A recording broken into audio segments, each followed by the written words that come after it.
Hallelujah, hallelujah. Isang magandang tanghali po, hapon, gabi, umaga sa lahat ng tagapakinig natin mga kapatid. No? At binabati ko po ang lahat ng ah, magandang araw, sabat shalom sa bawat isa. At tayo ay papasok ngayon, no, sa gawain ng ating Panginoon. Araw ng Sabat, ikapitong araw, at tayo ay ngayon ay mag-aaral. Actually today isa sa mga espesyal na araw dahil meron tayong gagawing introduction sa ating discipleship. And before anything else, alam naman natin na mahalaga tong araw na ito na hindi lang lahat naman ng Sabat mahalaga dahil nga yan ay pinakabanan ng ating Diyos.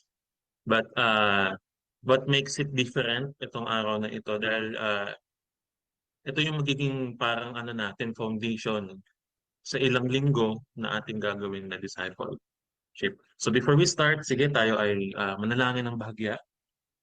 Hallelujah. Aming Amang Yahuwah, salamat po sa araw na ito na kami ay niloob mong makapasok sa Sabat.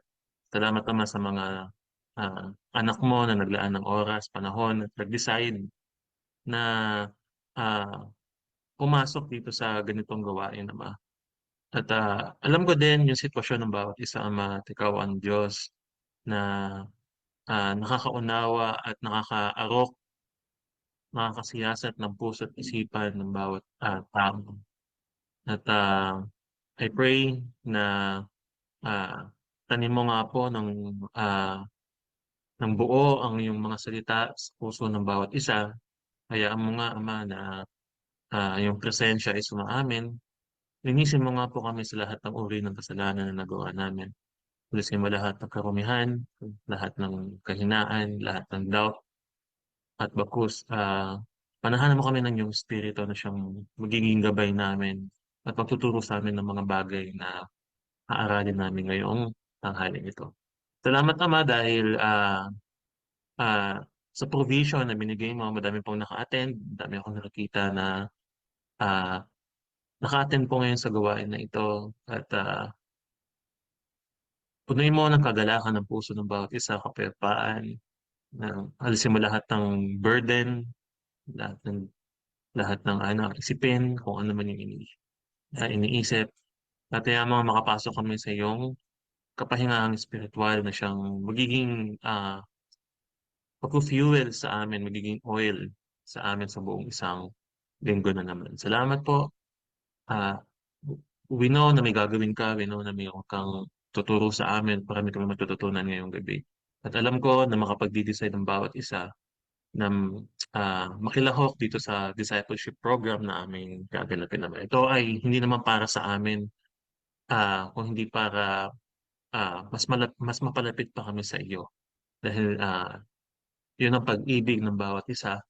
Ayun ang sa ganung paraan, mas makikilala ka namin, mas magiging followers pa kami, makasunod pa kami sa iyo. Salamat po, Ama. Purihin na yung dakilang pangalan sa pangalan ni Yahushua, aming Panginoon. Hallelujah. So, ayan, no? So ngayon, ah maraming uri ng tinatawag na discipleship program sa bawat churches o iglesia. Uh, uh, Usually, itong discipleship program na ito ay ginagamit upang i-equip yung mga uh, yan, upang i-equip yung mga yung mga members to to strengthen yung kanilang foundation sa kung saan man faith na meron sila. Kasi nakakalungkot din talaga is napakaraming sekta, iba't ibang uri ng doktrina, mga kapatid. Pero sa atin, kailangan lang nating ah, maging firm, maging sure sa lahat ng mga inaaral natin. Kasi hindi lang naman, buti kung tayo-tayo lang, kung loobin ng Panginoon, maging, di ba, padagdagan tayo ng 100, ang hirap. noon kapag kaulit-ulitin natin 'tong ganitong gawain. Mas madali siya kung meron tayong programa na siyang, magiging ano natin, magiging parang, ah, gabay natin para hindi tayo mahirapan sa mga next generation na ng mga ano, ng mga faithful servants na dadalhin ng ating, Panginoong Yahushua sa atin. Dahil siya nga yung ating ano, siya nga yung ating pastol, mga kapatid. Kaya, ah, itong gagawin natin ay very ano, very necessary at very important na malaman ng bawat isa, na makadalo, mga kapatid. At nilive natin 'to para malaman din ng mga nasa FB Live, kung sino man yung makakapakinig, yung ating ah, mga aaralin, yung kahalagahan ng ating gagawin, kapatid. So hindi tayo dito nanggagaya lang na, ah, magdi-discipleship tayo kasi lahat naman ng ano, nagdi-discipleship, kahit naman, I believe Catholic nagdi-discipleship, marami na sila. May tinatawag na silang mga sakristan, nidi-disciple nila yon hanggang sa maging ano, 'di ba? Maging ready, maging reverence. So tayo, since tayo ay tinawag sa higher calling, we are chosen generation, chosen, ah, priesthood, yan, royal priesthood, yung ating ano, pagkakatawag. So mas mataas yun sa kung ano mang priesthood na nag-e-exist dito sa mundong ito, mga kapatid. So we must understand what we are, what is our faith. Kailangan natin maunawaan ano yung faith, ano ba yung faith ng followers of Yahushua? Ano ba yung pinaninindigan natin? Ano ba yung tinuturo natin dito? Ano ba yung gusto nating lakaran? Kaya ano mahalaga na, maituwid. Sabi ng salita ng Panginoon sa libro ng Isaiah, prepare the way of Yahuwah. Sabihin ng prepared, alisin natin lahat ng mga hadlang. Bagkus ihanda natin yung ating mga sarili para ang mga bagay para hindi mahirapan yung mga next na dadaan. Kasi tayo nakadaan na, nakapasok na tayo, eh. So ano bang next na gagawin natin? Tutuloy-tuloy tayo, 'di ba? Pero paano yung mga nasa labas pa? Paano sila makakapasok? Saan ba sila dadaan? Doon sa maluwag na daan unless i i-present natin sa kanila ng maayos sa ito yung tamang daan.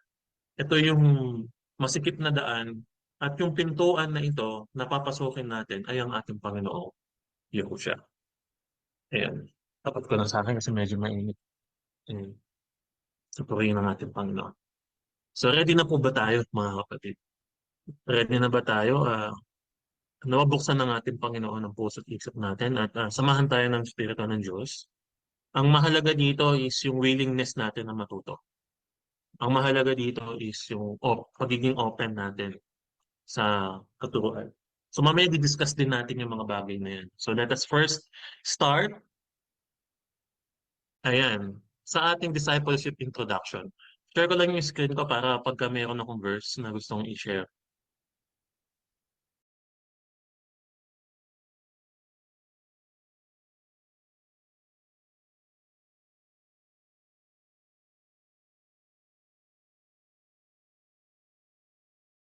Ayan.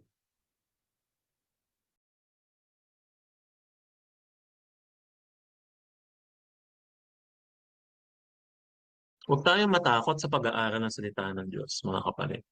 Ano to tawag doon? Ah, sa mundo kasi nito mahalaga meron tayong pinag-aralan, no? Pero dito naman hindi naman ibig sabihin na, for example, nakatapos tayo ng ganitong mga discipleship, eh, ah, we are entitled na sa mga bagay na, mas mataas na tayo sa iba. So this is just a milestone. Milestone, parang stepping stone natin, no? Yung kumbaga sa ladder, ito yung unang hakbang sa mas, ikalalago pa natin para mas magampanan pa natin yung ating mga role as part ng iglesia ng ating Panginoon. So, so let us start first, no?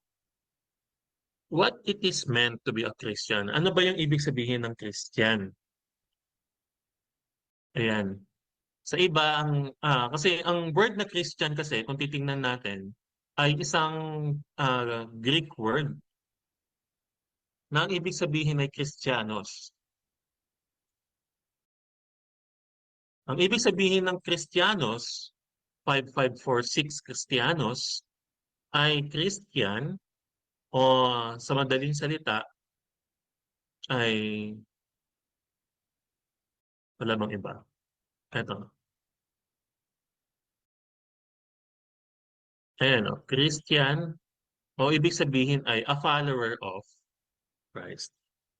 So ibig sabihin ng Christ ay ano ba ibig sabihin ng Christ?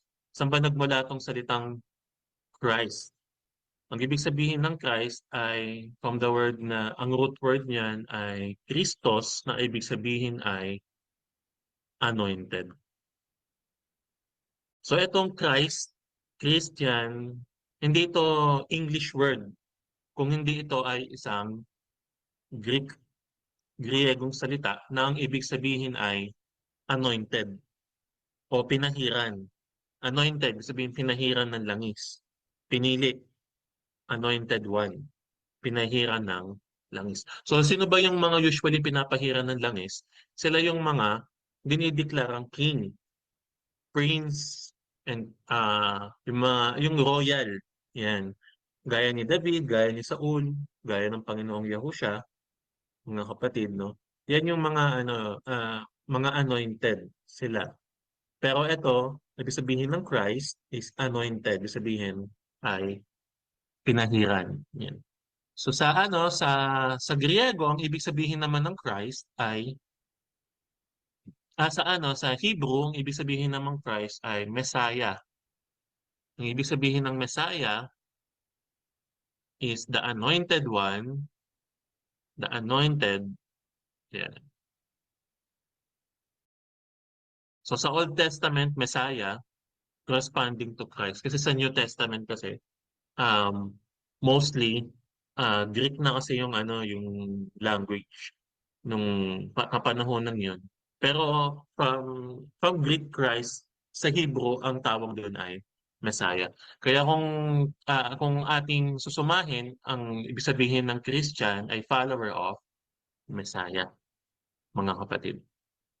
At hindi lang yan ang naging title ng mga followers. Actually, nung yung title ng ano natin, ng samahan na ito, no, title lamang ito. Pero yung talagang ano natin, identity natin is ah Iglesia ng Diyos.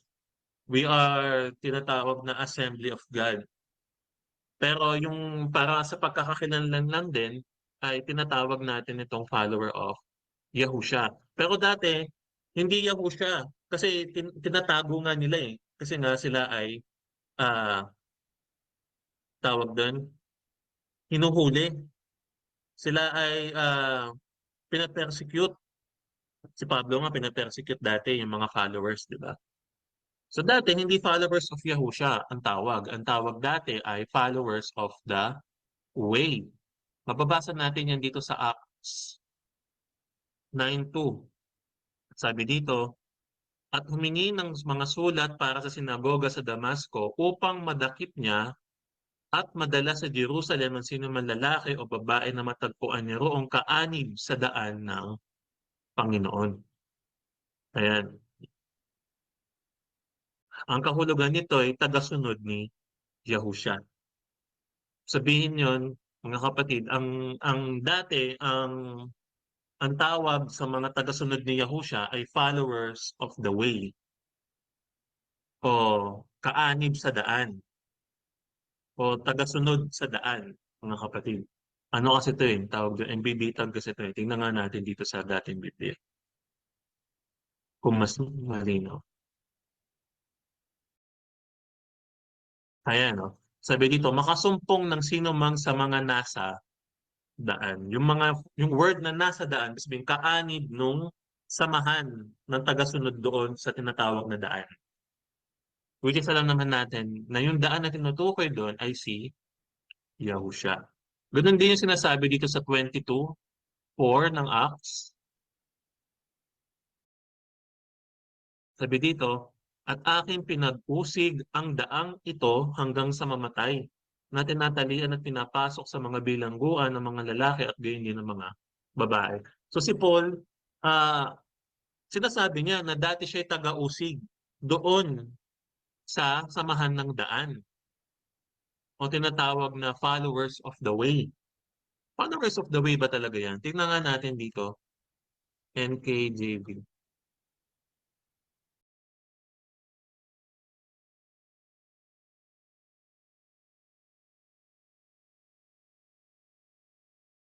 Ayan o, this way. Tingnan nga natin yung, ano ba yung una kanina? 9:2.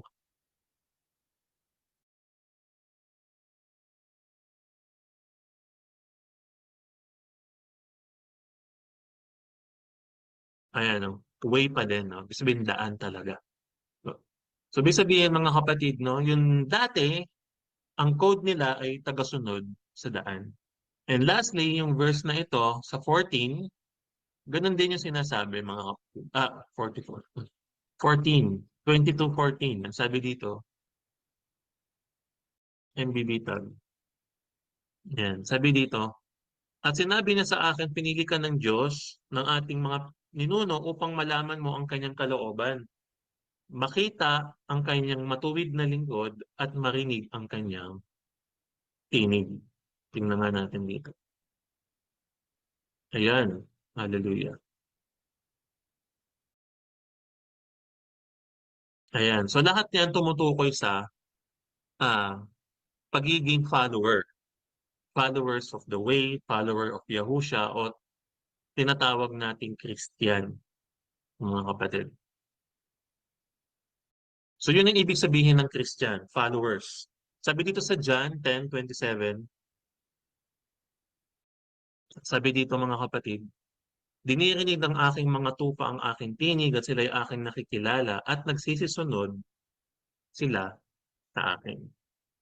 So ibig sabihin na ang follower ng ating Panginoon ay naririnig at nakikinig sa tinig ng kanyang pastol at sumusunod sa kanya. So yun ang ibig sabihin ng Christian o yun ang ibig sabihin ng follower ng Messianic na tinatawag Messiah, pagtaga sumusunod sa Messiah. Hindi siya title ng na ibig sabihin na ay ah, faithful, no? Hindi siya title na ibig sabihin ay ah, minsan kasi ginagawang title yan na entitle yung tao kapag may title na ganyan, no? Hindi naman naunawaan ko na ibig sabihin ng title na yan. Ibig sabihin yan, tagasunod ng Messiah. Yan ang ibig sabihin ng titulong yan, tawag yan mga kapatid. Ano bang kasi sabi dito kanina, di ba? Naririnig ng aking mga tupa ang aking tinig at sila'y sumusunod sa akin. So ano bang kahalagahan na tayo ay nalalaman natin kung sino yung sinusundan natin? Ano yung kahalagahan na naririnig natin yung tinig at alam natin kung sino yung sinusundan natin? Mahalaga ba yun? Yes. Unang-una, bakit mahalaga na kilala natin kung sino yung sinusundan natin? Number one, upang hindi tayo madaya kasi merong mga tinatawag na false Messiah. Kung hindi natin kilala kung sino yung Messiah natin, hindi natin alam kung sino siya, ano yung pangalan niya, saan siya nagmula, o kaya meron tinatawag na ano naalala ko yung balita ngayon, meron tinatawag na stolen identity. Alam niyo ba yung stolen identity? Ibig sabihin, parang ah, kinukuha ng ibang tao yung identity ng ibang tao, mga kapatid. So para maiwasan natin yun, usually kasi ganun yung gagawin ng kaaway natin eh. Kukunin niya yung identity ng ating Panginoong Yahusha, tapos gagawa niya ang sarili niyang version ng identity o pagkakakilanlan, at yun yung makikilala ng tao sa kung paano siya makikilala ng sanlibutan. Pero tayo, para hindi tayo maligaw, mahalaga na makilala natin kung sino yung sinusundan natin upang hindi tayo ma-deceive ng false messiah.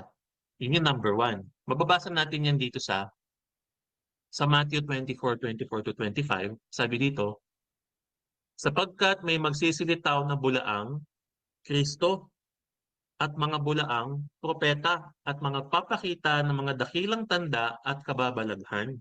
Ano pat ililigaw kung maaari pati ng mga tirang. Narito pinagpauna ko ng sinabi sa inyo.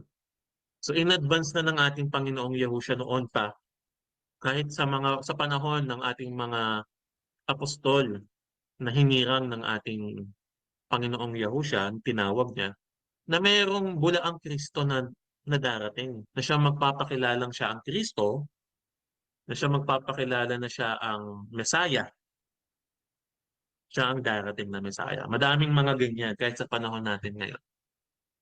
Ngayon, kung hindi natin alam yung pinagmulan o original na na identity na pagkakakilanlan ng ating Panginoong Yahushua, maaring maano tayo, maligaw tayo mga kapatid. Kaya mahalaga, malaman natin yung kanyang identity. Kung sino siya, ano yung pangalan niya, saan siya nagmula, Hebreo ba siya, Griego ba siya. Obviously, hindi siya Greek.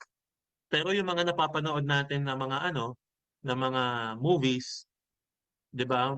Greek na Greek ang itsura, napaka-pogi ng ating Panginoong Yahushua. At napaka talaga, ah, 'di ba? Ka parang parang may tawag doon eh. Yung convincing kasi nga maputi tapos gwapo, 'di ba? Matangkad, matangos ilong. So lahat na ng ma ganoon kasi sa mga sa mga movie. Actually sa mga movie, ah yung mga kinukuha nilang mga artist ay siyempre kailangan eye-catching, 'di ba? Kailangan maano, ah, gwapo, 'yun, magaganda. So para hindi tayo maligaw, alamin natin kung saan siya nagmula, sino siya.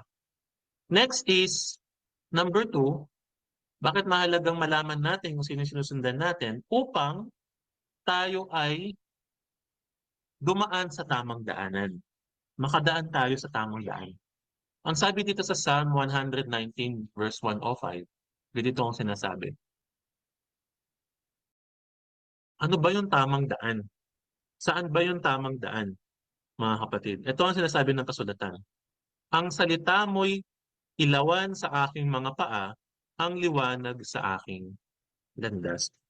Obviously, sa isang lugar kung walang ilaw, hindi natin malalaman kung saan yung tamang daan. Kaya nga sa 'di ba sa highway may mga ilaw doon para malaman natin na tayo ay nasa right track pa. Pero dito mga kapatid sa mundong ito na madilim, from the word na madilim ay naliligaw yung mga tao. Ang ilawan natin ay yung kanyang mga salita. Yun ang magiging ilawan ng ating mga paa. Ano ba sinasabi dito sa MBB tab? Natin. Yan. Sabi dito, kaliwanagan mula sa kautusan ni Yahuwah. Salita mo'y isang tanglaw na sa akin ay patnubay sa landas kong daraan ng liwanag na tumatanglaw. Yan yung tinatawag na lamp of our feet, mga kapatid. So para malaman natin kung saan yung tamang daan, kailangan natin ng ilaw, mga kapatid. So yung pagsunod natin doon sa ilaw, ililid tayo doon sa tamang daan. Sino ba yung ilaw na tinatawag natin? Ito sabi ni Yahushua, no? Sabi niya dito sa John 8:12, ano sabi niya dyan?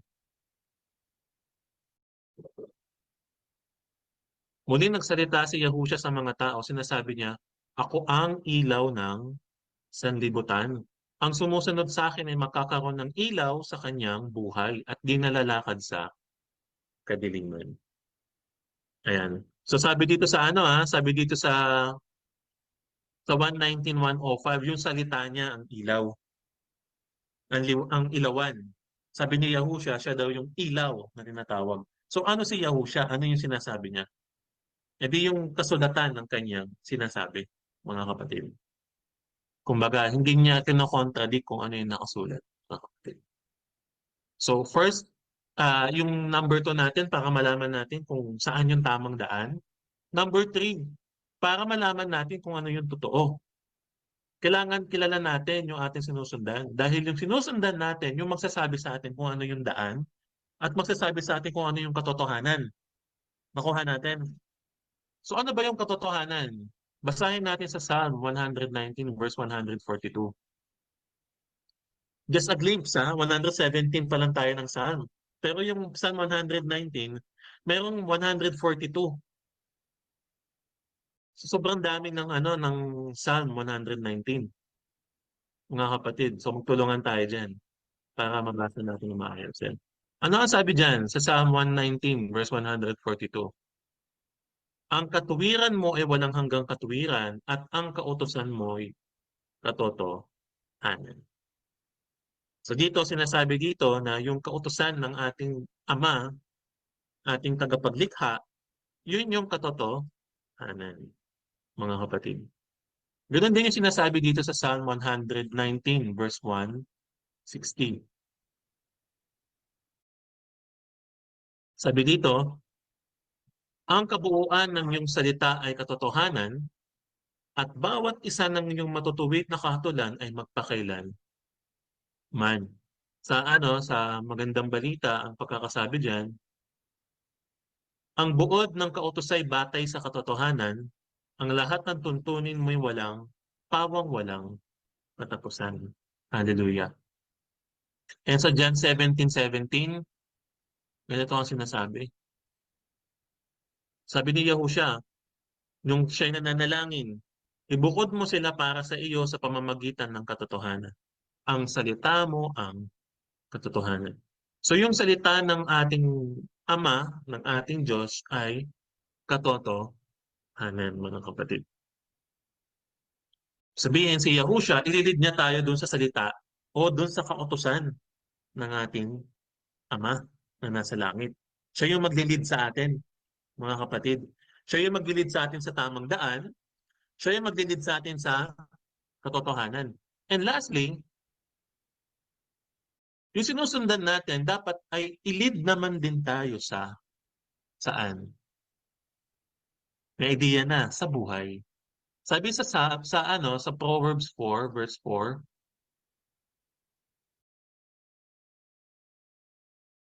ituro niya sa akin at kanya itinuro niya sa akin at kanya sinabi. Sabi ng ating Panginoong Diyos, sa aking mga aral buong puso kang mananangan. Sundin mo ang aking utos at ikaw ay mabubuhay. So una, ayun ang sinabi ng ating Diyos sa pamamagitan ng Proverbs na ang pagsunod sa kanyang utos ay nandoon yung buhay. Sinabi ba yun ng ating Panginoong Yahusha? Yes.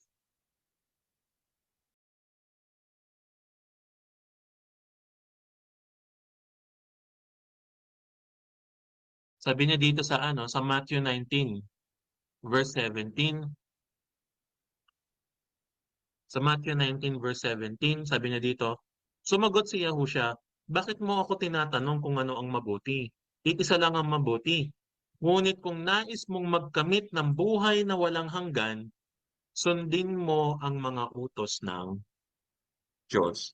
So yung pagsunod natin sa utos ng Diyos, ah yun yung maglilid sa atin sa buhay na walang hanggan. Yun yung maglilid sa atin. So yun din ba yung tinuturo ni Yahusha? Yes. Yung totoong tagapagturo o teacher, ituturo niya kung saan magiging buhay iyon doon sa tuturuan niya, mga kapatid. So ano ba yung dapat ituro ni Yahusha para magkaroon ng buhay yung tuturuan niya? Yung utos ng ating Diyos. So to make it short, number 5, yan. Number 5, To make it, hindi na pala to number 5. 1, 2, 3, 4 na lang yan, no? Pero, to make it short, sa lahat ng mga, ng 1 to 4 na yan, mga kapatid, no? Ano bang importansya ng kilala natin kung sino ang ating sinusundan, ay itong John 14:6. Ano ba sabi dito sa John 14:6? Ang sabi dito, sumagot si Yahushua, "Ako ang daan, ang katotohanan at ang buhay, at walang makakapunta sa Ama kundi sa pamamagitan." Oo, 'yan. So kung ang resulta ng ating pagkakakilala kay Yahushua ay malalaman natin kung ano ang daan, ano ang katotohanan at ano ang buhay. Sino ba 'yon? Si Yahushua. Kasi nga siya yung nagturo kung ano yung daan, which is ang salita ng Diyos, ang kanyang kautusan. Ano yung katotohanan, which is ang kautusan pa din. Ano yung buhay, kundi yung utos pa din ng Diyos, mga kapatid. At sa pamamagitan ng kanyang mga katuruan, sa kanyang mga teaching, ay makakapunta tayo doon sa Ama. Sa pamamagitan ng kanyang mga katuruan. Ayan. So yun ang ibig sabihin yun ang importansya ng kilala natin kasi sinusundan natin, mga kapatid. Followers of the way. So sino yung way na yun? Si Yahusha. Followers of Yahusha. Yun yung tagasunod ni Yahusha. Christian, yun yung tinawag sa mga tagasunod ni Yahusha. Alright. So, yung bang followers ng mga katuruan ni Yahusha ay yung mga totoong mga disipulo? Kasi madaming disciple eh. Pwedeng disciple ka ni John, di ba? Si John, meron siyang sariling disciple, mga kapatid. Kaya nga sinabi ni Yahushua sa kanyang salita, huwag niyong tatawaging teacher yung iba. Sabi niya doon sa mga apostol na tinuturuan niya, ito, yung, yung pagkakasabi niya yun, applicable lang yun doon sa tinuturuan niya, doon panahon na yun. Kasi nga, nagmula sila doon sa ibang disciple eh. Ah, sa ibang teacher. Yung unang teacher nila, most of the disciples na tinawag ni Yahusha, nagmula kay John na tagapagbautismo na sinaselebrate ng San Juan. Di ba? Na nagbabasaan sila doon, no? Pero hindi naman yun yung essence ng walang ganun. Walang ganung feast sa kasulatan. Pero ang ibig ko sabihin, mga kapatid, na ah, we must acknowledge kung sino yung pinaka-teacher natin. Hindi naman ibig sabihin na wag mo tatawagin teacher yung iba. Meron kasi existing talaga na teacher. Sa school nga, teacher tawag mo dun sa teacher mo kasi tinuturuan ka, yun talaga yun. Pero yung sa spiritual, mga kapatid, kung may tawagin man tayong ibang teacher kasi siya yung nagturo sa atin, we must acknowledge na yung teacher na yun, may teacher din, na yung teacher niya dapat ay si Yahusha. Nakukuha po ba ninyo? So, ibig sabihin, yung mga yung mga tagasunod, tinatawag natin sarili natin na followers of Yahusha, tayo dapat ay maging mga disciple. Tayo ang totoong mga dapat na disciple. Hindi yung iba. Kasi alam natin eh, kung sino yung sinusundan natin, mga kapatid. Ano ba ang sabi dito sa John 8:31? Sabi dito sa John 8:31, ayan, sinabi ni Yahushua sa mga Hudyong niniwala sa kanya, kung patuloy kayong susunod sa aking mga turo, kayo nga'y mga tunay na alagad ko. Basahin natin dito sa NKJV. If you abide in my word, you are my disciples indeed. So yung translation doon sa sa alagad, disciple, mga kapatid. So kung tayo ay mananatili sa salita ng ating Panginoon, sa kanyang mga katuruan, ay tayo nga yung mga totoong disciple. Paano natin tatawagin sarili natin na followers kung hindi tayo disciple, mga kapatid? Kung hindi tayo disipulo ng ating Yahushua, Panginoong Yahushua. Kung hindi tayo sumusunod sa kanyang salita, hindi tayo mga disciple. Kasi sabi niya, kung mananatili tayo sa kanyang salita, mga disciple tayo, mga kapatid. Sa kabuuan ng kanyang salita, hindi doon sa konti-konti na ipipik lang natin kung ano yung gusto nating sundin sa kanya, tapos yung iba, tayo na yung masusunod. Hindi ganoon ang ibig sabihin ng ating Panginoong Yahushua. Sundin natin siya as in 100% doon sa tinuro niyang daan. Let us continue, no? Kaya nga na-identify ng mga ano eh, na-identify ng mga hentil kung sino yung mga tagasunod ni Yahushua kasi iba yung kanilang way. Iba yung way ng pagsunod ng mga tagasunod ni Yahushua sa way ng pagsunod ng mga Gentile sa kanilang mga Diyos-Diyosan. Si Yahushua, sumusunod siya sa katuruan ng kanyang ama, sa salita ng kanyang ama. Yun yung tinuturo niya sa atin. Wala siyang ibang tinuturong iba, mga kapatid. So, ibig sabihin, kung ano yung sinabi ng ama, yun yung sinasabi niya. Yun yung tinuturo niya. Sabi niya ba yun? Yes. Ang sabi niya dito no, sa verse na ito,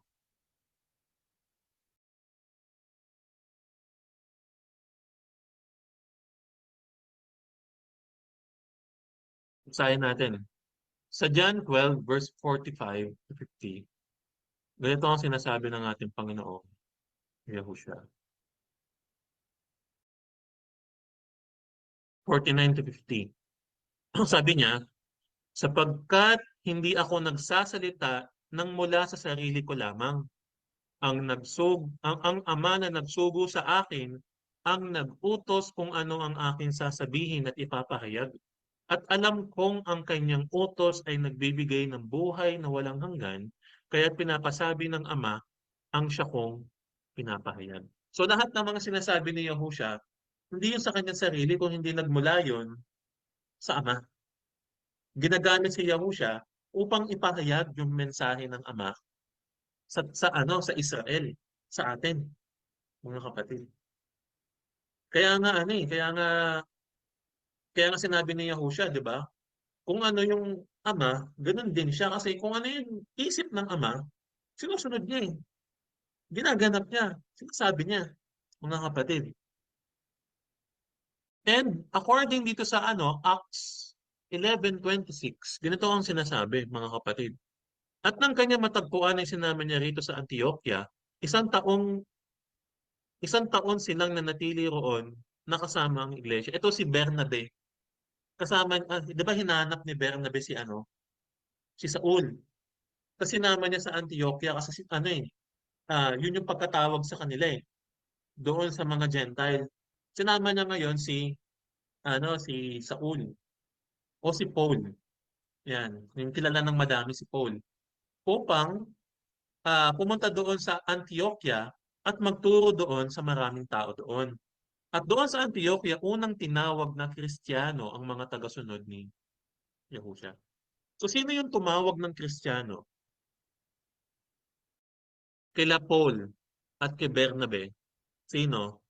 E di yung mga Gentile na nandoon. Kasi from the word na followers of Christ, 'di ba? Kasi sumusunod sila kay Yahushua. Kaya sila tinawag ng mga Kristiyano. So ang tumawag sa mga followers, sa mga disciples na Kristiyano, hindi mga disciples. Kasi alam nila kung sino yung identity nila eh. Followers of the way sila eh, bago pa sila tawaging Kristiyanos, mga kapatid. Yung word na Kristiyanos ay nagsimula lang dito sa Acts 11:26. Christian, diyan lang yan nagsimula. At yan yung bansag o tawag doon sa mga tagasunod ni Yahushua. Yan. Naunawaan po ba natin? Ayan, no? So, ibig sabihin, yung mga disciple noon, hindi pa Christian yung tawag sila sa kanila. Mga disciple noon, before Acts 11:26, hindi pa Christian. Ang tawag sa kanila ay followers of the way. Yan. Yun yung, yung identity nila pati ng iglesia, followers of the way, followers of Yahusha. Yan.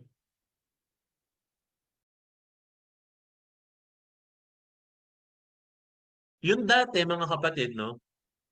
Kasi yung word na Christian, hindi yan tanggap ng mga ng mga Hudyo. Kasi hindi naman mga Hudyo yung tumawag sa mga sa mga tagasunod ni Yahusha na Christian. Yung tumawag ng Christian sa kanila, mga Gentile. So ano yung tawag ng mga Hudyo dito sa mga tagasunod ni Yahusha? Ayan. Yung word na Kristiyano galing yan sa salitang Griego. So ano naman yung tawag sa kanila dati ng mga Hudyo? According dito sa Talmudic term, Talmud, alam ba natin yung Talmud? Pag-aaralan natin yan sa discipleship. Yung Talmud, yung katuruan ng Judaism, mga kapatid. Ang tawag dati sa mga Christian, ang tawag ng mga Hudyo sa mga Christian, hindi Christian kung hindi tinatawag nilang Nazarene. Nazarene. Nazarene yung tawag nila. Term nila dati sa mga tagasunod ni Yahusha, mga Nazarene. Bakit? Dahil si Yahusha kasi nagmula sa Galilee. Nagmula sa Galilee doon sa lugar ng mga Nazarene. Kaya yung mindset, yung mind nila dati, lahat ng tagasunod ni Yahusha nagmula doon sa Galilee. Pero hindi, mga kapatid. Dami yung bansa, madami siyang tagasunod, mga kapatid, no? Mababasa ba natin yun? According to sa Acts 24 verse 5, Acts 24 verse 5, sabi dito, mga kapatid, nung hinuli si Pablo, ano siya tawag doon? Kinilala siya bilang tagasunod ng anong sekta. Sabi dito sa 5, natuklasan namin ng mga ito'y nanggugulo, mga taong ito'y nanggugulo. Ginugulo nila ang mga Hudyo saan man sila magpunta. At siya'y isang pasimuno ng sekta ng mga Nazareno. So dito sinabi si Paul ay leader ng sect ng mga Nazarene, mga Nazareno. Term yan ng mga Hudyo doon sa tagasunod ni Yahusha, mga kapatid. Nakuha po ba natin?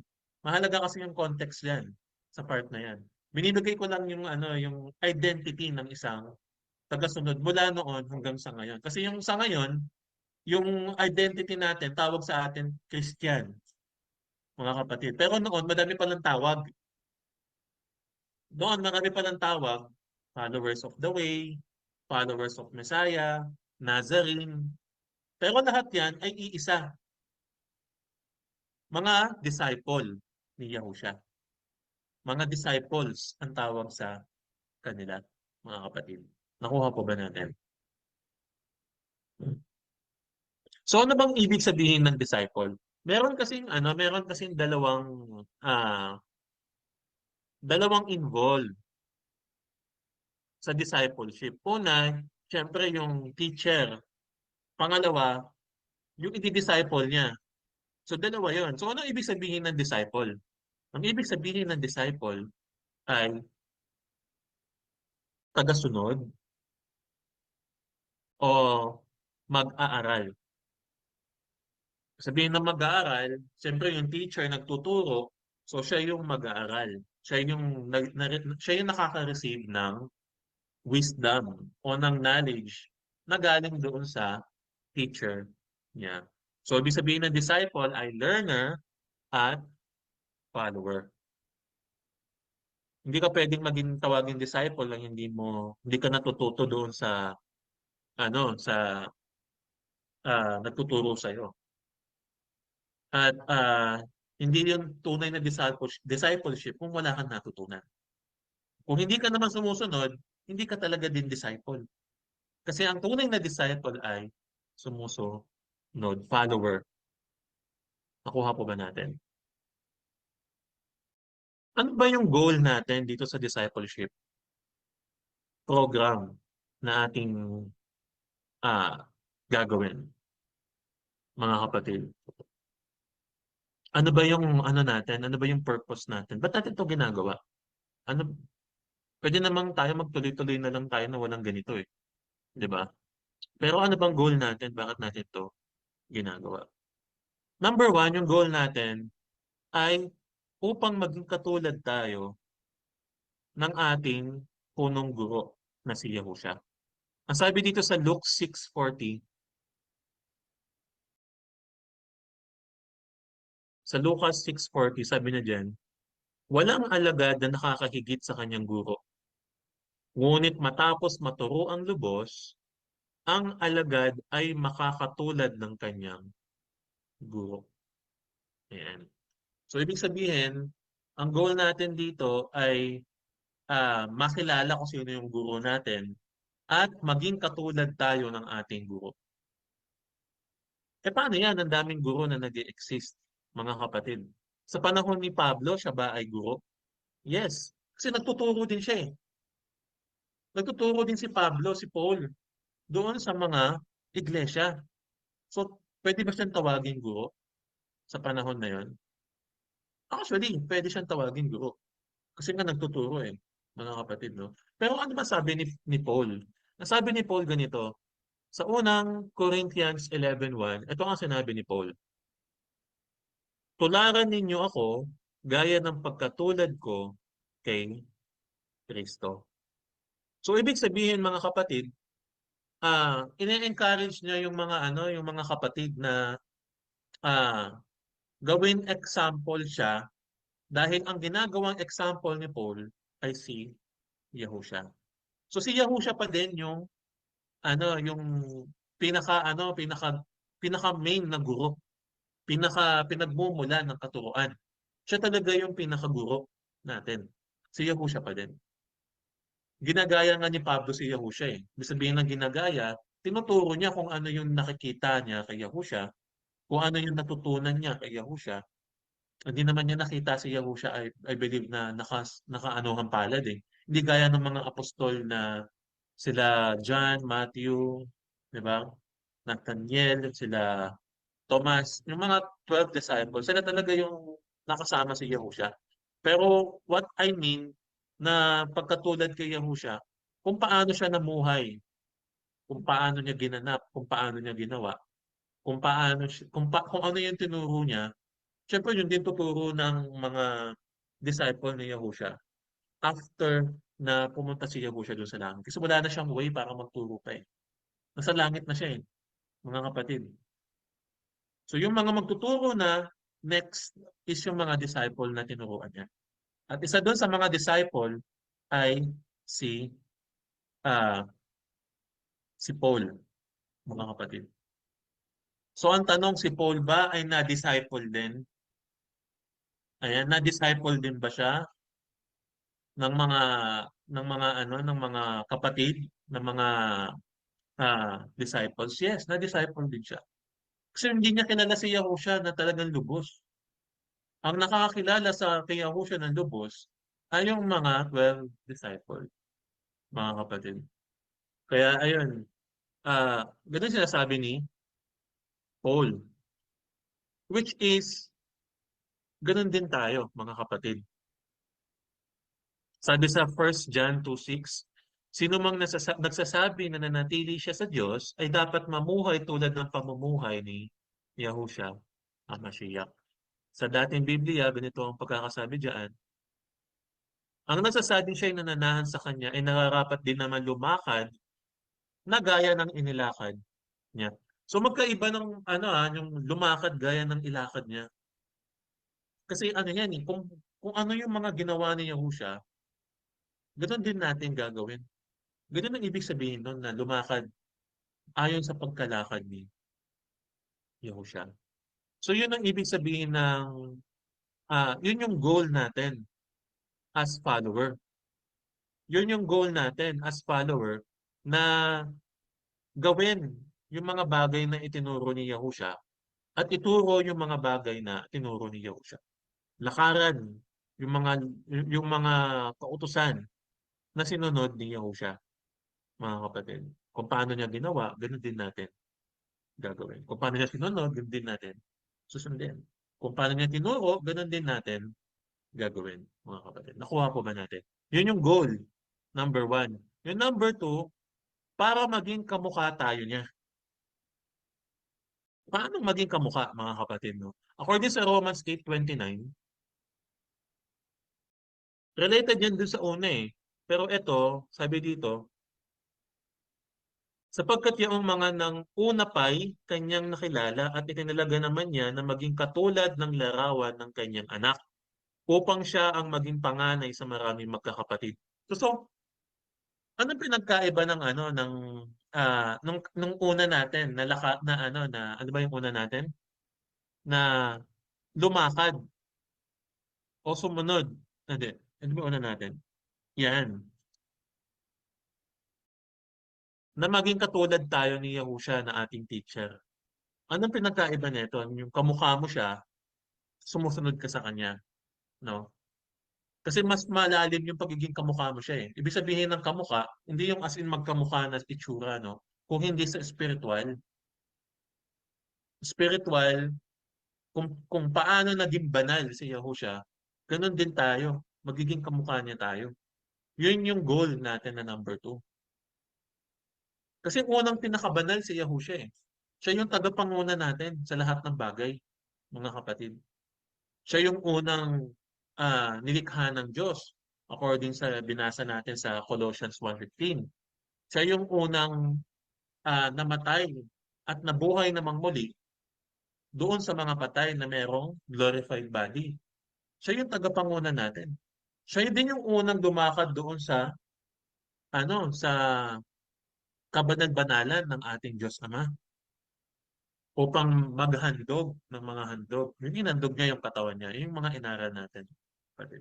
So siya yung tagapanguna natin. Siya yung unang naging banal, ginawang banal ng Diyos nung kanyang binuhay. Yung kanyang buhay mismo, banal, mga kapatid. No? At yon sa ganong paraan, ganon tayo dapat kung paanong naging banal si Yahusha. Kung paano yung itsura ni Yahusha, no? Yung attitude niya, kung paano niya kinonfront yung mga problema, kung paano siya natakot. Nalala niyo, natakot siya nung siya ay papatayin na. Pero paano niya sinunod yung ating ama? Ano yung naging response niya? Hindi yung kalooban ko yung masunod, kundi yung kalooban mo. Takot siya noon, nung panahon na yun, no? Pero sa paanong paraan siya nag-react? Pagkamukha na natin siya, ganun, sa ganung paraan din tayo makakapag-react. Kung paano siya magmahal. Magiging kamukha na nga natin siya eh. So ganun din tayo magmahal na nag-e-extend hanggang sa ating mga kaaway. So sa 2 Corinthians 3:18, ganito ang sinasabi.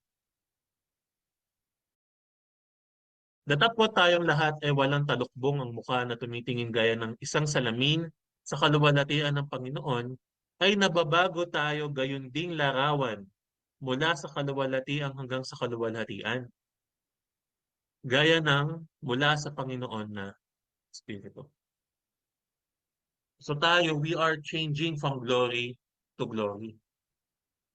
Yun ang purpose natin, na mag-transform tayo uh, into spiritual, mga kapatid, perfection.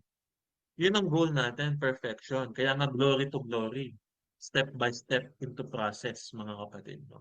Hindi yung pa-backward, kung hindi pa-forward tayo mag-transform. Pangit naman, no? Pag transformation natin, pabalik. Diba? Hindi ganoon. Hindi tayo lumalaki ng paurong. Lumalaki tayo ng pa-forward, no? Pasulong, mga kapatid. So una, ano yung una natin? To be like our teacher Yahusha. Number 2, to be conformed to His image. Maging kamukha natin siya. Number 3, para tayo ay maging banal. According sa Romans 12:2, ganito. Sa Romans 12:2 ang sinabi, we are set apart. Ano ba ibig sabihin ng set apart?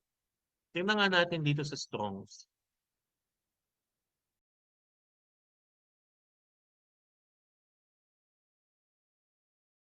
Kadash.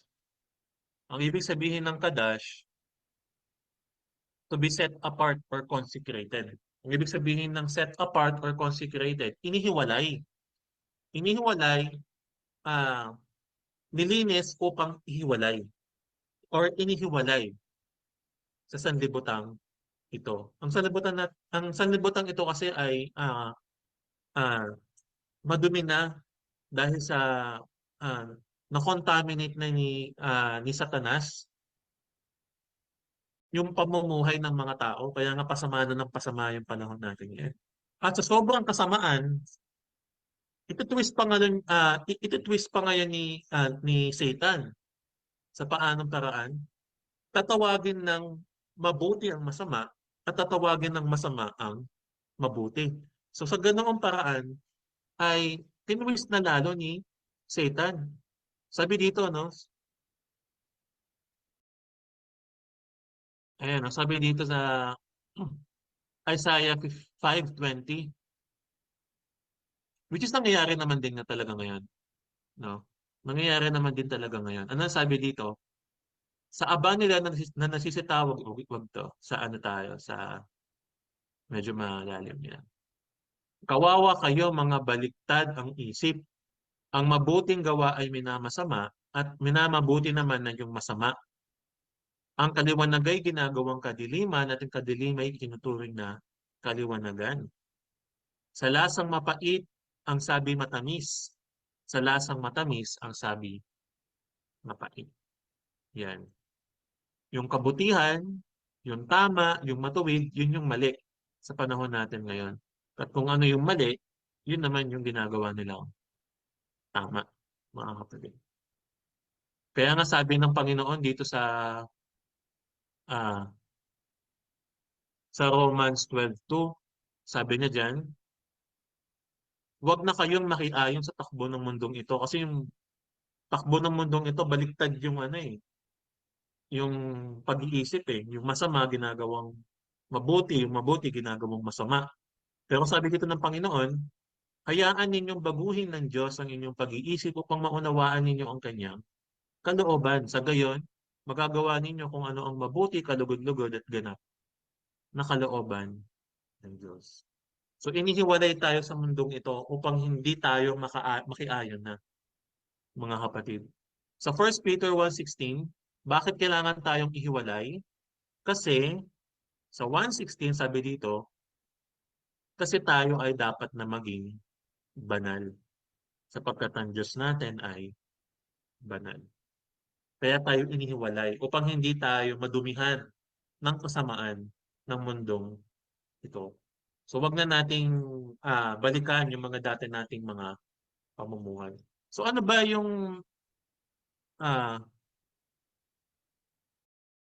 yung mga paraan? Ayan, nakuha na natin yung 1 to 3, no? Ano ba tong 1 to 3? Ano yung goal? Ano yung goal natin? Para masunod natin si Yahushua na ating guro, para maging kamukha natin si Yahushua. Number 3, para tayo ay maging set apart o maging banal. Next nating topic, ano ba yung key points na kailangan natin dito sa discipleship program na gagawin natin? Ano ba yung mga keys, mga susi, mga points na dapat nating malaman? Number 1, yan. Number 1, we need to deny ourselves. Yun yung una nating kailangan. Sa paanong paraan? We need to deny ourselves para matapos natin tong discipleship. Kasi kung meron pa tayong sarili nating karunungan, hindi natin to matatapos. Baka hinto na tayo ano, pag natamaan na yung doktrina na pinaniniwalaan natin, hihinto na tayo doon. Kasi nga, hindi pa natin lubusan na dideny ang ating sarili. Ang sabi dito ni Yahushua, sa Matthew 16:24 to 26, sabi niya dito, sinabi ni Yahushua sa kanyang mga alagad, sino mang nagnanais sumunod sa akin ay kailangang itakwil ang kanyang sarili, pasanin ng kanyang krus, at sumunod sa akin. Yan. Sa 24 lang pala yan. Huwag na nating isama to 26, no? So, sa paanong paraan itakwil ang kanyang sarili?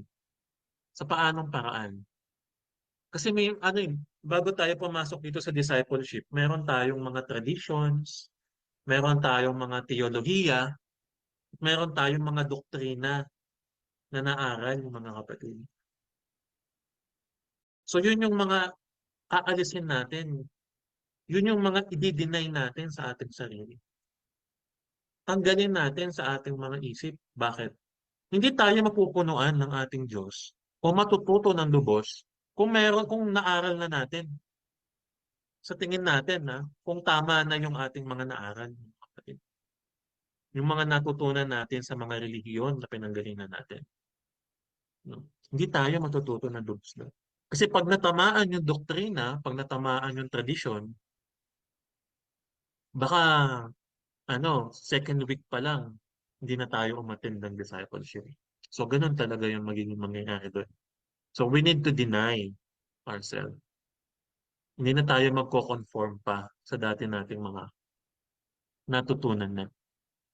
Ganun din naman sinasabi sa Proverbs 3:5-6. Ang sabi dito, kay Yahuwa ka magtiwala ng buong puso at lubusan, at huwag kang mananangat sa sariling karunungan. Sa lahat ng iyong gawain, siya ay alalahanin upang ikaw ay patnubayan sa iyong mga tatahaking. Ano ba yung sinabing manangat sa sariling karunungan, mga kapatid? Hindi naman sa akin galing to sa pastor namin eh. So hindi ko to sariling karunungan. So, pwedeng sabihin natin ganun, no? Pero from the word na hindi, sa sariling karunungan, ibig sabihin sa sariling karunungan ng tao,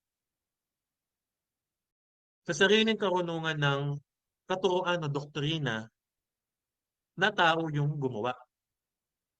Ito sinasabi ng ating Panginoon sa Isaiah.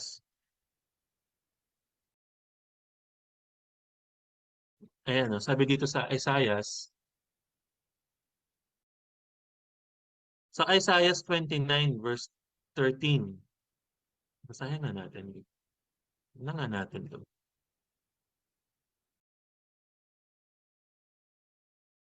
Ayan, no? Sabi dito, sa salita lamang malapit sa akin ng mga taong ito, at sa bibig lamang nila ako iginagalang. Subalit inilayo nila sa akin ang kanilang puso, at ayon lamang sa utos ng tao ang kanilang paglilingkod. So yun sinasabi ng ating Diyos Ama, na huwag tayong manahan sa sariling karunungan, sa karunungan ng tao, sa utos lamang ng tao o sa doktrina lamang ng tao. Ano ba yun? E di yung mga bagay na ginawa lamang ng tao. May mga bagay kasi na ginawa ang tao na okay naman, pwede namang mag-improve, no? Pero may mga bagay na ginawa ang tao na talagang tumataliwas doon sa katuruan ng kasulatan. So kapag hindi nakasulat, doon natin i-compare doon sa nakasulat kasi dapat hindi yun hindi yun dapat magtataliwas doon sa kasulatan, mga kapatid. So ayun, no?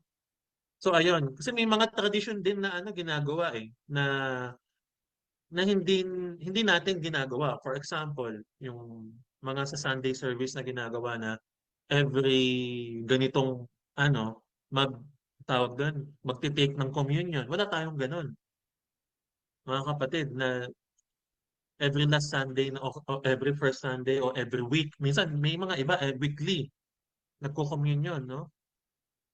Tayo hindi ganun. Kasi hindi naman ganun yung katuruan na ating tinanggap kay Yahushua. Ang tinanggap natin yung Passover, mga kapatid. Yun ang tinanggap natin katuruan kay Yahushua. So yung mga ganung mga bagay, baka matanong na bakit hindi nila ginagawa ito? For example, yung obligation sa mga yung pagbibigay ng mga obligasyon na mabibigat o gaya ng pagpipilit sa isang tao na magbigay o yung tithes. Hindi natin ganoon, iba yung katuruan natin dito, mga kapatid, regarding sa tithes and offering. So bakit hindi nila inoobliga na yung kahit mabigat sa loob, kahit napipilitan na, kahit wala nang maibigay, no? Bakit ganoon? So iba kasi yung tinanggap nating katuruan according sa katuruan na ibinibigay sa kasulatan. So yun yung mga bagay na ah, dapat nating ma-align, matutunan. Ano ba yung dapat nating alisin sa ating isipan para makapagpatuloy tayo sa discipleship na ito. Number one. Number two,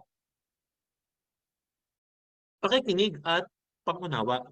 Yun yung kailangan natin sa discipleship na ito. Makinig at unawain. Magkaiba yun na naririnig sa nakikinig. Ang nakikinig kasi iniintindi, inuunawa, mga kapatid. Sabi sa Romans 10:17, yan, ang pananampalataya ay bunga ng pakikinig at ang pakikinig naman ay bunga ng pangangaral tungkol kay Kristo Yahushua. Ayan, no? So, ibig sabihin, yung, yung karunungan natin, yung wisdom natin, ay nakukuha natin sa pakikinig ng salita. So, dapat nakikinig tayo ng mabuti. Hindi tayo yung out of focus, mga kapatid. Lalo na sa mga ganitong mga disciple. According dito sa Proverbs 18 verse 13,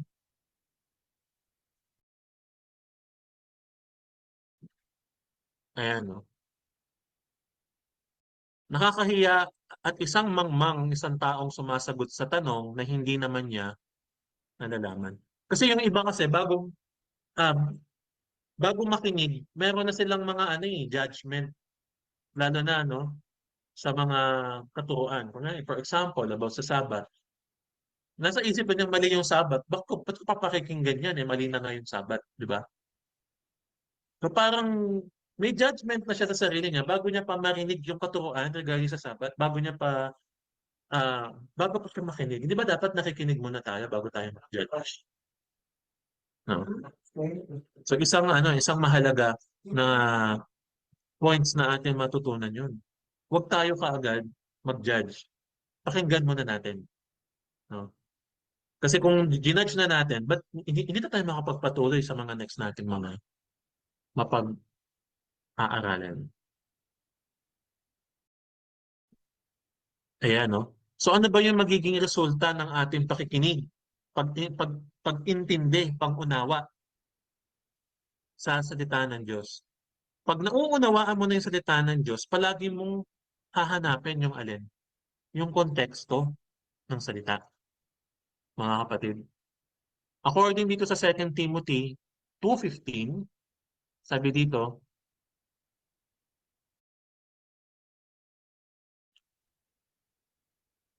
ayan,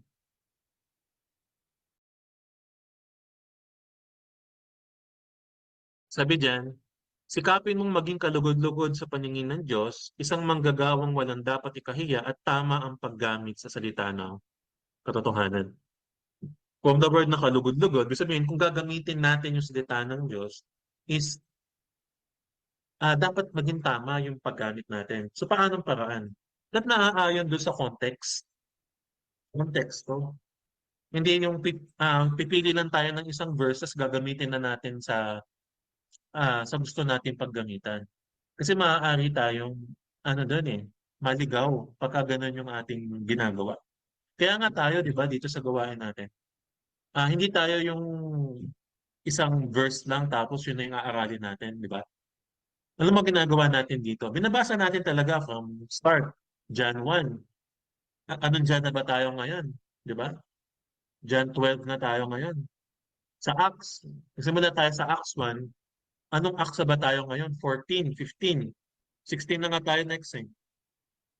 Sa yung Hebrews 1 hanggang Hebrews 13 hanggang sa matapos. So, ibig sabihin, pagka ganun yung way natin pagka nakikinig tayo na nakikinig sa salita ng Diyos, masahan natin ano ba yung pinagmulan nun? Ano ba yung konteksto nito? Bakit ito sinabi ng ating Panginoon?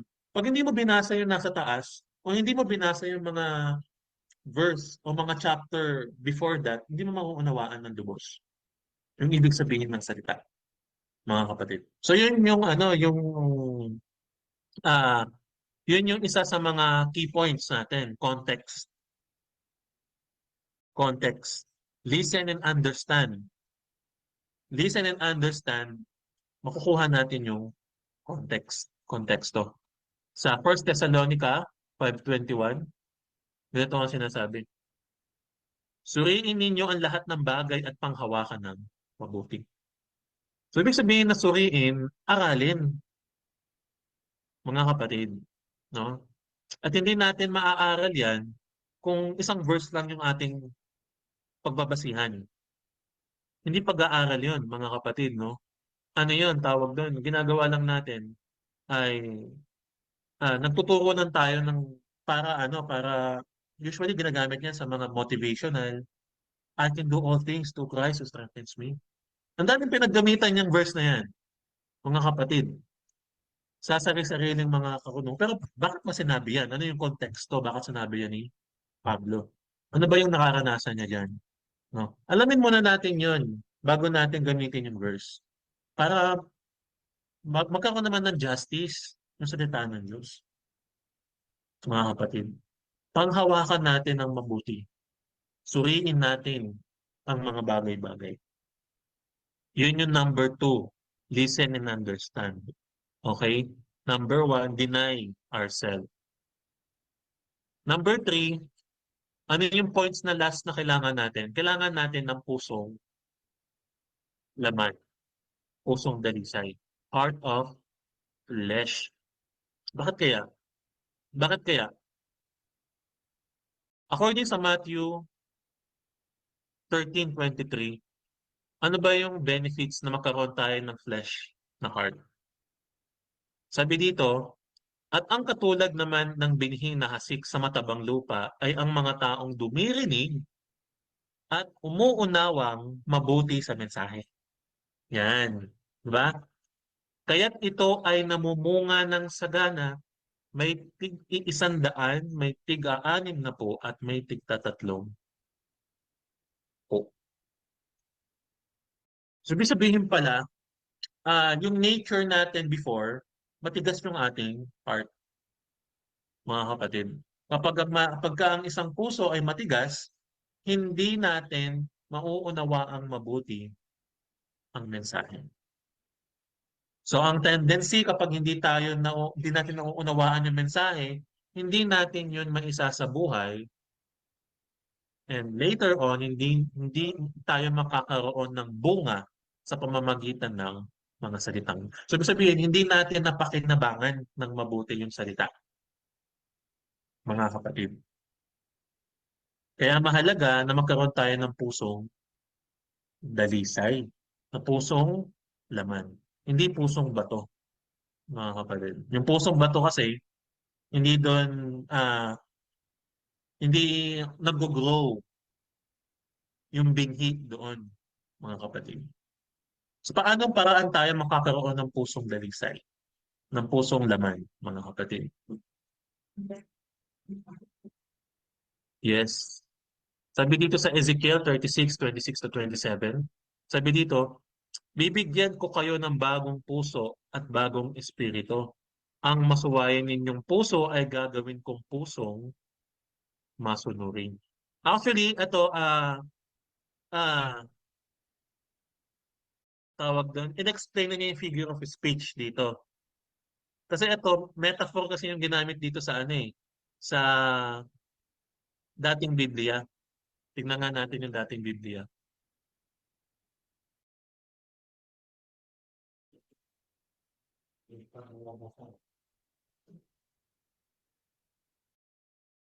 Ayan, basahin natin sa dating Biblia. Bibigyan ko rin naman kayo ng bagong puso at lalagyan ko ang loob ninyo ng bagong diwa at ang aking aalisin ang batong puso sa inyong katawan at aking bibigyan kayo ng pusong laman. So dito yung pagkaka-explain niya, tatanggalin niya daw yung yung masuwayin na puso at papalitan niya ng pusong masunurin. Yun kasi yung yung metaphor no, yung meaning nun ng pusong laman at pusong bato. Yung pusong bato, masuwayin, hindi sumusunod sa Diyos. Yung pusong laman ay masunurin. Sabihin, nakakaunawa na salita, mga kapatid. So, ang Diyos pala yung magbibigay sa atin. Ang Diyos pala yung magbibigay sa atin ng pusong laman. Hinihingi pala yon, mga kapatid. Ano ba sabi sa kasulatan? Matik ba yun? Pagka kahit hindi tayo humingi, bibigyan tayo? Ano sabi sa kasulatan? Sabi sa kasulatan ganito, ask and you will receive. Sa Lucas 11, 9, 9 to 13. Sayang nga natin, no? Sabi dito, humingi kayo at kayo ay bibigyan. Humanap kayo at kayo'y makatatagpo. Kumatok kayo at kayo'y pagbubuksan. Sapagkat ang bawat humingi ay tatanggap, ang bawat humahanap ay makakatagpo, at ang bawat kumakatok ay pagbubuksan. Kayong mga ama, bibigyan ba ninyo ng ahas ang inyong mga anak na humihingi ng isda? Bibigyan ba ninyo ng alakdan kung siya'y humihingi ng itlog? Kayo ngang masasama ay marunong magbigay ng mabubuting kaloob sa inyong mga anak, lalo na ang inyong amang nasa langit, na magbibigay ng Espiritu Santo sa mga humihingi sa Kanya. So, kailangan pala nating hingiin, mga kapatid. Kailangan nating i-desire. Yun yung key points. Number 3. Para magkaroon tayo ng pusong laman, hingiin natin yun sa Diyos. Sa paanong paraan? Sa pamamagitan ng Kanyang banal na Espiritu. Lalo na sa inyo, meron na kayong Holy Spirit eh. Na-baptism na kayo eh. Na-bautismuhan na kayo, mga kapatid. Kaya, hingiin natin, i-desire natin yung Holy Spirit. At tayo ay bibigyan. Hanapin natin at tayo ay makakatagpo, mga kapatid. So, mahalaga yung tatlong key points na ito, mga kapatid. Kaya sinasabi ko, ah, yun na yung yung pagtatapos ng introduction natin, mga kapatid. Mga introduction natin. Kasi na-discuss na naman natin kung ano yung ibig sabihin ng pagiging follower, pagiging Christian, o ah, pagiging Nazarene, no? Ano yung importansya na makilala natin kung sino sinusundan natin, ano yung goal natin dito sa discipleship program, at ano yung dapat nating ah, paglayin o key points na kailangan natin dito sa discipleship, mga kapatid. So, nais kong maunawaan natin na itong discipleship na ito, hindi to mandatory sa lahat. From the word na mandatory, hindi to sapilitan. Ibig sabihin, you need to decide. Kailangan mo ng desisyon. Pag nag-decide ka na sumunod sa ating Panginoon, na talagang matuto, na talagang unawain ang kanyang salita, nakaraan natin to. Mag-decide tayo, mga kapatid. Meron tayong registration dito. Lahat ng mga mag-register, sila lang yung may access sa mga videos natin. So sabihin, sila lang yung mga gagraduate. Sila lang yung may mga tatanggapin. Sila lang yung mga tuturuan talaga. We don't want anyone na gumawa ng isang bagay na hindi naman niya gusto. Kaya I believe, no, na kasi every Tuesday po ito. So bukas, meron tayong meeting, lahat ng magpapalista na sasama, ah, i- kailangan ilista natin doon. And I encourage din sa mga youth. Kasi yung mga youth, syempre, kailangan nating matuto muna bago tayo gamitin ng ating Diyos. Hindi naman pwede na gusto mong tumugtog, go ka na kaagad, di ba? Hindi ka pa lubos na nakakapag-aral ng salita, hindi mo pa lubos na nauunawaan, no? So ibig sabihin, lahat ng gusto magpagamit, kailangan maunawaan yung ibig sabihin ng pagiging disciple. Kailangan maunawaan yung ating mga ginagawa dito sa gawain na ito. And I encourage din yung mga magulang na i-explain natin sa mga anak natin kung ano yung importansya nito. Kasi yung mga anak kasi yung mga gagamitin diyan sa gawain eh, talaga eh. Yung mga gustong umawit, yung mga gustong tumugtog, no? Pinoprovide naman ng Diyos lahat ng pangangailangan natin. May instrumento na eh. Actually, may mga ginagamit ang Diyos para mag-provide ng mga bagay na yan. Tayo na lang ang inaantay. Ang sabi ng Panginoon, ang sabi niya, kaawa-awa ang mga tao sapagkat marami naliligaw. Marami na ang aanihin pero nasaan yung mga aani? So tayo yung mga inaasahan na aani ng mga dapat anihin sa bukid o sa vineyards ng ating Diyos. Kaya I encourage, no, let us step up, let us decide, magdesisyon tayo para sa ating spiritual na life, sa ating spiritual na buhay, mga kapatid. And sige, let us pray. Manalangin tayo para dito sa mga bagay na ito. No? Hallelujah, aming Ama na dakila. Ama, nakikita mo ang puso ng bawat isa, kung ano yung desire namin. And we ask, hinihingi namin sa iyo yung magkaroon kami ng desire na matuto pa, magpakalalim pa sa iyo. Bigyan mo nga po kami ng pusong masunuring, ng pusong laman, at ibuhos mo nga po ang iyong espiritu sa amin. Palitan mo nga po ang ang mga desire namin na unahin ang aming sarili, Aba. And help us to delight in your words, in your path, and in your ways. And we know na ibibigay mo ang mga desire ng heart namin after that. Help us to seek first your kingdom. Help us to seek you first na hanapin ka muna namin. At alam namin na lahat ng bagay ay ibibigay mo at idaragdag mo sa amin. Salamat po sa mga anak mo na nagbigay ng oras na makinig. Pag I pray na mangusap ka po sa kanilang mga puso, sa kanilang mga isip, Ama, at sa kanilang mga secret places, yung mga dalangin nila, Ama, mangusap ka po. Na magkaroon sila ng desisyon na ah, lakaran at magpa-register dito sa discipleship program na gagawin namin.